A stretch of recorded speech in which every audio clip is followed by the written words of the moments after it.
बातें करते हम खेतों की और उसके रखवाली की, बाग बगीचा फल फूलों और फसलों की हरियाली की। हम बीजों की बातें करते उत्तम जल संसाधन की, हम तकनीकी बातें करते फसलों के उत्पादन की। हर किसान का सपना सच हो जीवन सुखद बनाने को, गाँव-गाँव के हर आंगन का प्यारा सा ही दर्शन।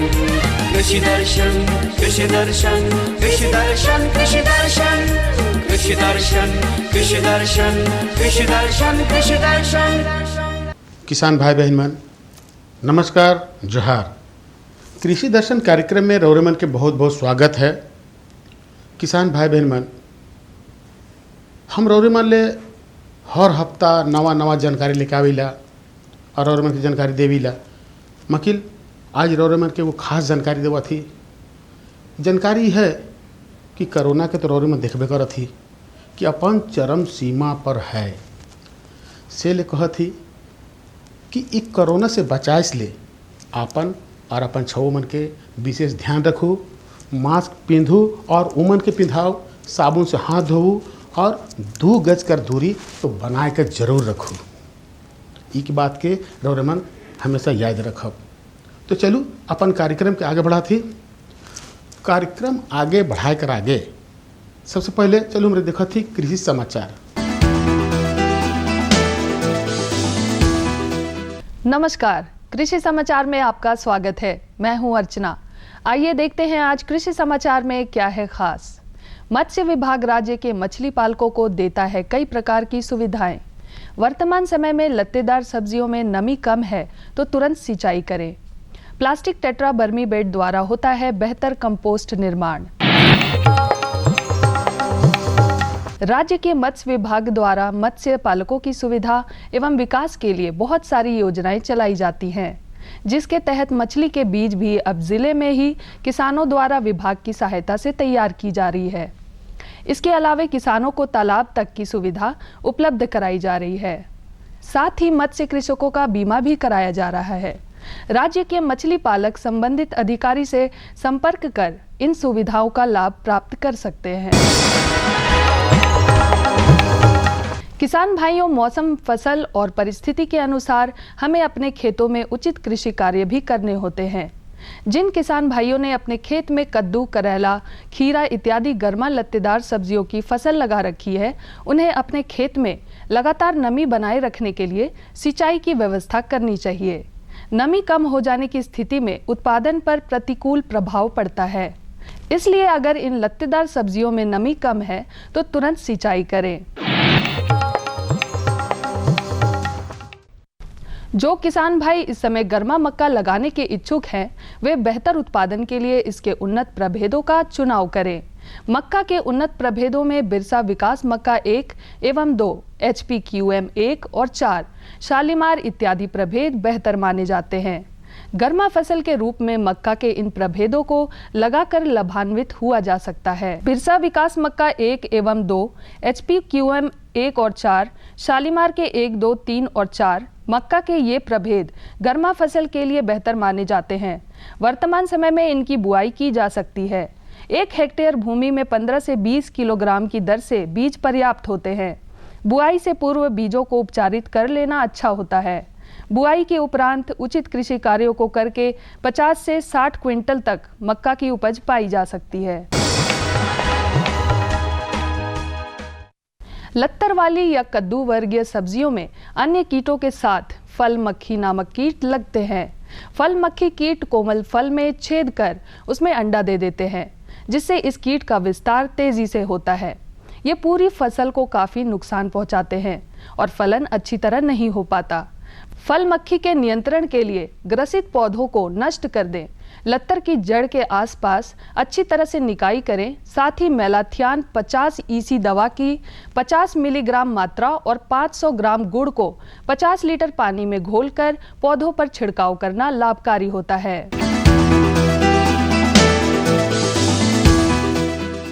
जैविक खेती की बढ़ती लोकप्रियता से बर्मी कंपोस्ट की मांग बढ़ी है। बर्मी कंपोस्ट का ज्यादा उत्पादन आसानी से करने के लिए किसान प्लास्टिक टेट्रा बर्मी बेड का इस्तेमाल कर सकते हैं। बर्मी कंपोस्ट निर्माण के लिए आमतौर पर पक्के बेड का निर्माण कराना पड़ता है और साथ ही उसके ऊपर शेड भी बनाना पड़ता है, जिसमें खर्च तो ज़्यादा लगता ही है, साथ ही उस स्थान का उपयोग दूसरे कार्यों के लिए नहीं किया जा सकता। प्लास्टिक से निर्मित हल्के इस उपकरण का स्थान परिवर्तन भी किया जा सकता है और इसमें कंपोस्ट की गुणवत्ता भी अच्छी रहती है। और अब एक नजर राज्य के कुछ प्रमुख शहरों के मौसम के मिजाज पर। आज राज्य के कुछ प्रमुख शहरों के तापमान इस प्रकार दर्ज किए गए। रांची अधिकतम 34 डिग्री सेल्सियस, न्यूनतम 20 डिग्री सेल्सियस। देवघर अधिकतम 37 डिग्री सेल्सियस, न्यूनतम 19 डिग्री सेल्सियस। जमशेदपुर अधिकतम 37 डिग्री सेल्सियस, न्यूनतम 22 डिग्री सेल्सियस। मेदिनीनगर अधिकतम 35 डिग्री सेल्सियस, न्यूनतम 20 डिग्री सेल्सियस।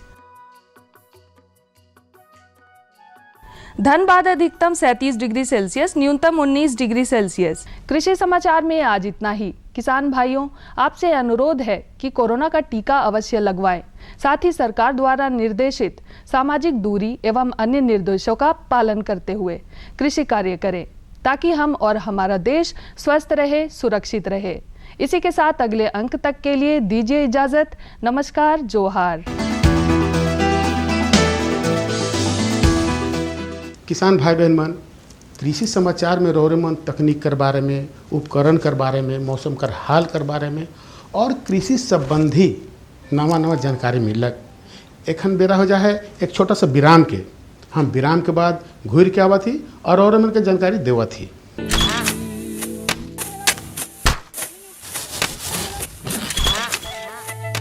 भारत एक कृषि प्रधान देश है।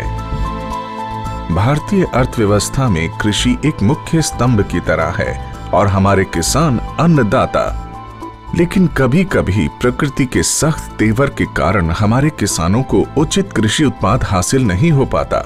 ऐसी स्थिति में उन्हें सुरक्षित रखने के लिए प्रधानमंत्री फसल बीमा योजना प्रदान की गई है। प्रधानमंत्री फसल बीमा योजना को किसानों तक पहुंचाना और उन्हें लाभान्वित करने का काम बैंक और राज्य स्तरीय बैंकर समितियां यानी SLBC की हैं। इनमें सार्वजनिक और निजी वाणिज्यिक बैंक के अलावा क्षेत्रीय, ग्रामीण, सहकारी बैंक के साथ साथ कई प्राथमिक कृषि सहकारी ऋण समितियों को भी शामिल किया गया है। इस योजना का लाभ उठाने के लिए किसानों का नामांकन जरूरी है। इस समय 540 बैंक की 1.5 लाख शाखाओं के द्वारा किसानों का नामांकन किया जा रहा है। प्रधानमंत्री फसल बीमा योजना एक कारगर उपाय है। ये हमारे लिए सुरक्षा कवच की तरह है। फसल अगर बर्बाद भी हुई तो भी हमें मुआवजा मिल जाता है। जमीनी स्तर पर की गई समीक्षा और अध्ययन के आधार पर कृषि मंत्रालय भारत सरकार की योजना प्रधानमंत्री फसल बीमा योजना में कई बदलाव किए गए हैं। इस बदलाव के कारण किसानों की समस्याओं का निदान कर उन्हें और सशक्त बनाया जा सकेगा। इसके अलावा SLBC और बैंकों के कार्यों और भूमिकाओं को और अधिक विस्तृत किया गया है। इसके अंतर्गत प्रधानमंत्री फसल बीमा योजना में किसानों का नामांकन अब उनकी इच्छा पर निर्भर है। वो नामांकन के लिए स्वतंत्र हैं। योजना के बेहतर कार्यान्वयन के लिए बैंकों के कार्यों में किसान अकाउंट के दावे का निपटान, ऋणी किसानों का प्रीमियम काटना और गैर ऋणी किसानों से प्रीमियम जमा करवाकर बीमा कंपनी को भेजना, राष्ट्रीय फसल बीमा पोर्टल पर किसानों के विवरण की अपलोडिंग, फसल हानि की समीक्षा को सुनिश्चित करना और किसानों की फसल हानि की सूचना बीमा कंपनी तक पहुंचाने का काम भी बैंकों के द्वारा ही किया जाएगा।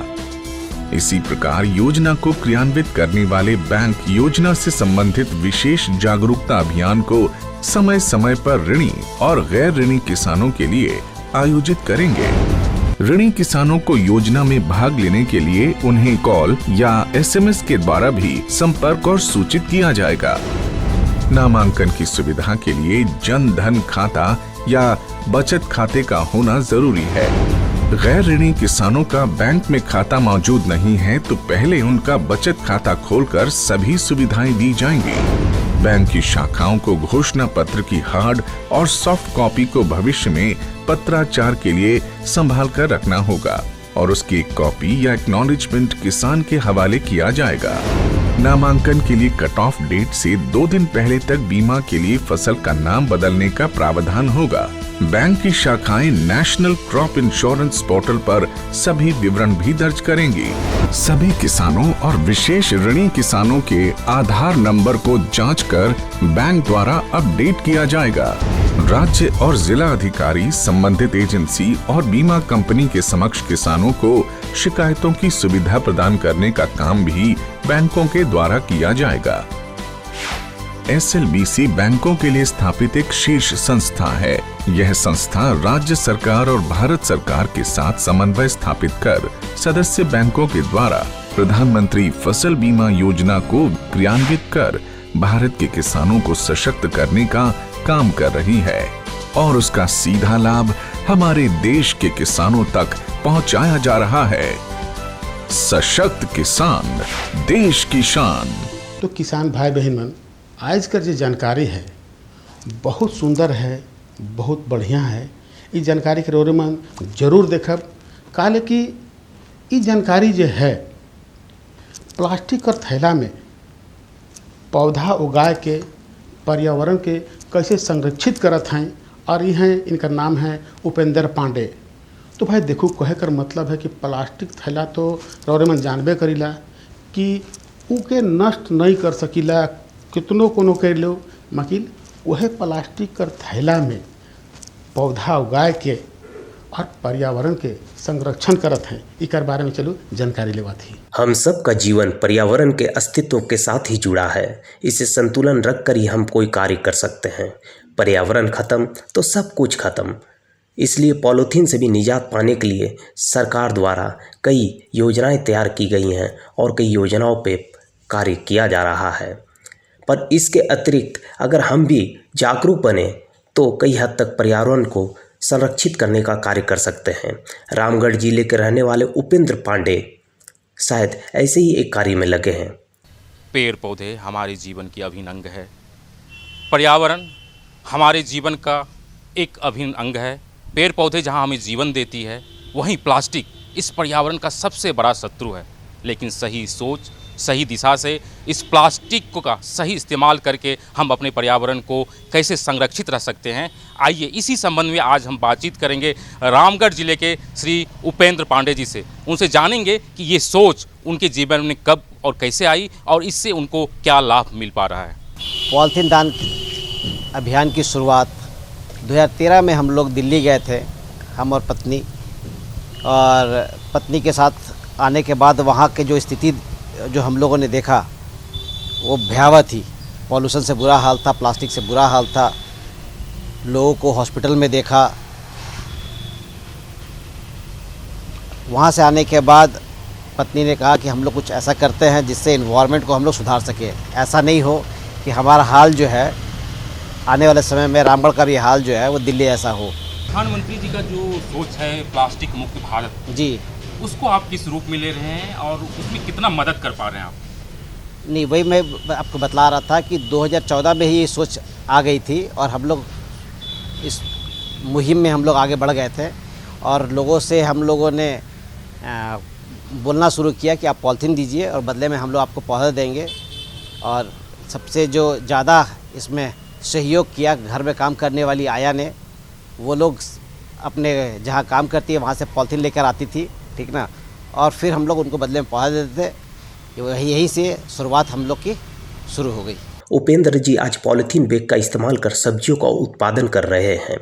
अपने आसपास ये पॉलीथीन बैग का संग्रहण कर इसमें सब्जियों का उत्पादन करते हैं।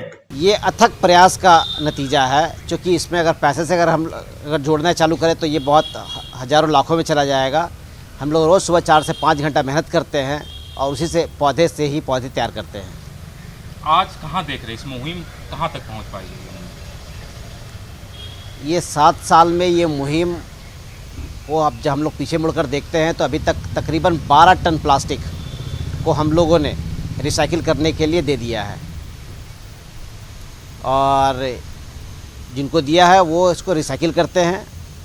तो अभी तक तो हम लोग यहीं तक पहुँचे हैं और आने वाले समय में उम्मीद करते हैं कि रामगढ़ को हम लोग पॉलीथीन फ्री बनाएंगे।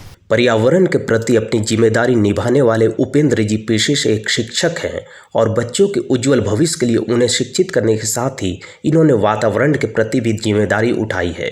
इस काम की शुरुआत इन्होंने तब की जब देश की राजधानी में इन्होंने गंदगी का अंपार देखा और सोचा कि किस तरह पॉलीथीन बैग का इस्तेमाल कर हम पर्यावरण को कुछ क्षति पहुँचने से बचा सकते हैं। शुरुआत घर से होती है और घर से ही शुरुआत अगर हो जाए, अगर प्लास्टिक जो है, प्लास्टिक अपने आप में प्रॉब्लम नहीं है, प्लास्टिक का डिस्पोजल प्रॉब्लम है।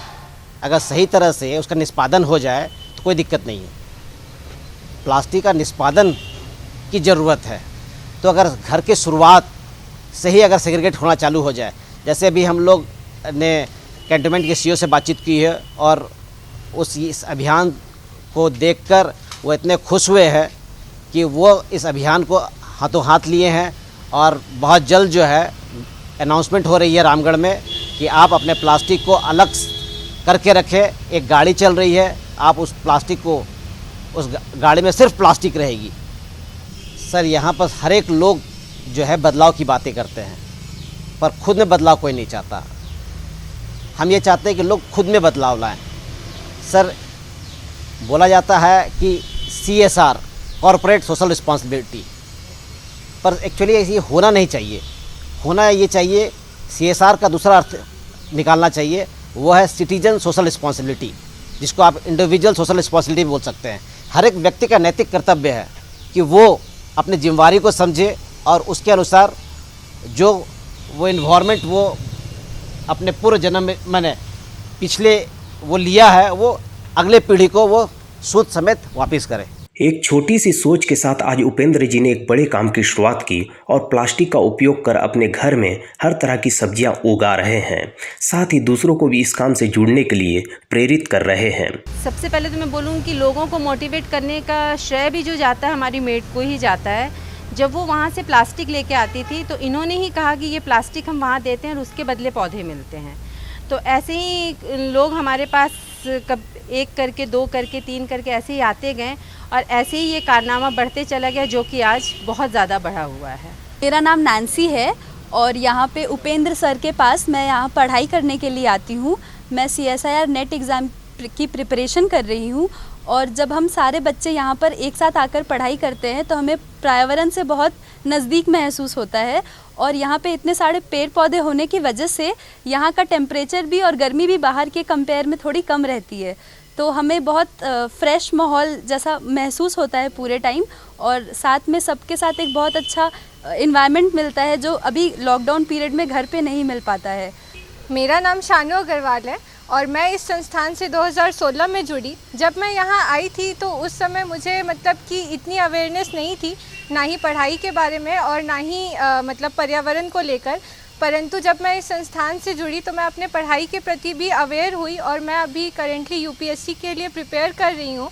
और इस संस्थान से जुड़ने के बाद मुझे यह समझ में आया कि आज के डेट में जितने भी प्रदूषण का जो मुख्य कारण है वो कहीं ना कहीं प्लास्टिक है। और ये भी है कि हम प्लास्टिक को पूरी तरीके से बैन नहीं कर सकते क्योंकि बहुत सारे आवश्यक वस्तुओं में उसका इस्तेमाल करना पड़ता है हमें। पर यहाँ आके मुझे ये पता चला और मैं बाकी लोगों को भी, अपने घर और बाकी आसपास के लोगों को अवेयर कर पाई कि कैसे हम प्लास्टिक का कम से कम उपयोग कर सकते हैं और जो आवश्यक प्लास्टिक है उसको किस तरह से हम यहाँ पे डोनेट करके रिसाइकल कर सकते हैं। और साथ ही साथ अपने पर्यावरण को सुरक्षित रखने के लिए मतलब कि यहाँ पर पौधे दिए जाते हैं तो फिर उससे हम अपने समाज को हरा भरा रख सकते हैं। उपेंद्र जी इतने अच्छे गार्डन से अच्छा गार्डन बनाए हैं अपना बल पर, मेहनत पर। सब हमारा अच्छा है। वो हमारा पोता है। कितना खुशी होता है इस तरह का काम करके? बहुत खुशी होता है, बहुत खुशी होता है। हम शांति से रहते हैं कि कहीं बाहर नहीं जाते हैं, घरे आए परिवार के साथ खुश है। तो चलो अपन कार्यक्रम के आगे बढ़ाती। तो किसान भाई बहन मन, बरसाती सब्जी ले बिचड़ा कैसे तैयार करल जाए इकर बारे में तो ये तो बहुत ज़रूरी है कि बिचड़ा कैसे तैयार करब, साग सब्जी कैसे उगाब। तो चलो इकर सीधे चलत ही हमरे मन अपन विशेषज्ञ के पास और उनकर से जानकारी लेवत ही।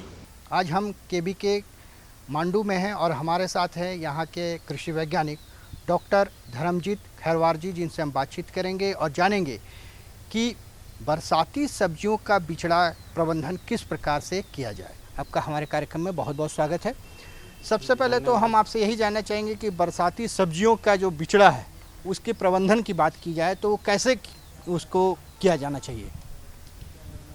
अभी खरीफ की सीज़न आने वाली है और खरीफ की सब्जियों में अच्छे उत्पादन के लिए एक अच्छी पौधशाला प्रबंधन बहुत ही आवश्यक है।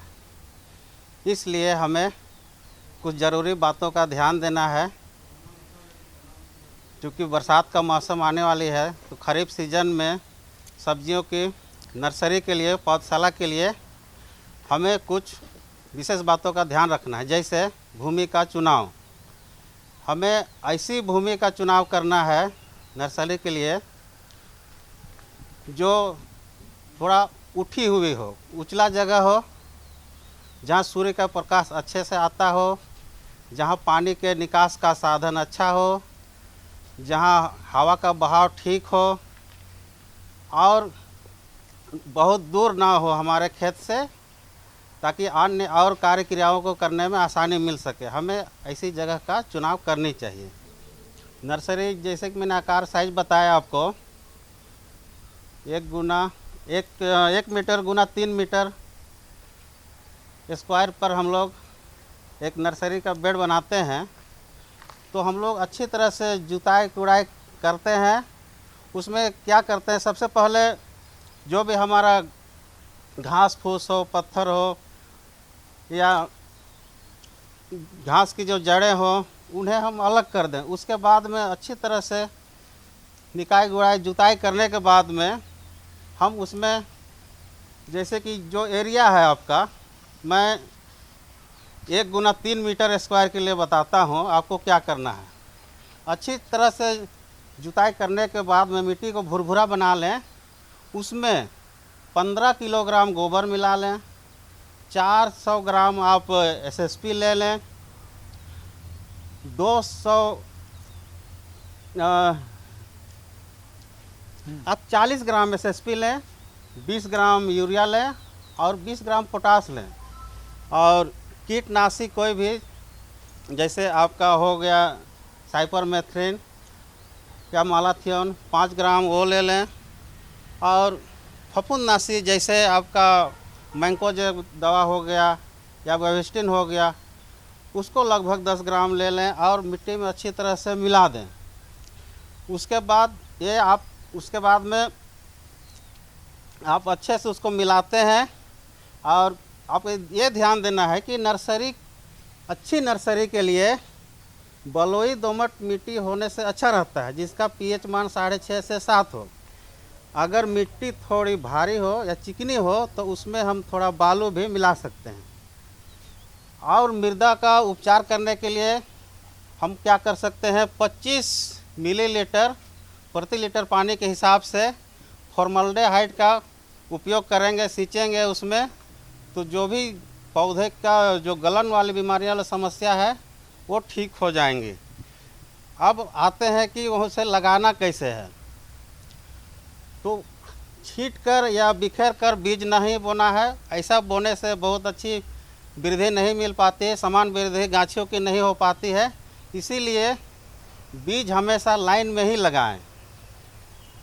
यहाँ अब लाइन आप छोटी लकड़ी से या लोहे की रड से 5 सेंटीमीटर की दूरी पर आप लाइन खींचेंगे और बीज डालेंगे। वो लगभग आधा सेंटीमीटर से 1 सेंटीमीटर गहरी डालेंगे। उसके बाद में उसको गोबर की खाद, मिट्टी, बालू और या वर्मी कंपोस्ट, केचुआ खाद मिलती है, तो इन सबको मिश्रण से आप उसको ढक देंगे। उसके बाद में चूँकि बरसात के दिनों में या बहुत गर्मी से भी बचाना हो तो हम क्या करते हैं, सूखे पत्ते या जूट की बोरी या पुआल, इन सब से हम गाछी डालने के बीज डालने के बाद हम उन सब से ढक देते हैं। बेड को ढक देते हैं। 3-4 दिन बाद जब अंकुरन होने लगता है तब हम उसको हटा लेते हैं।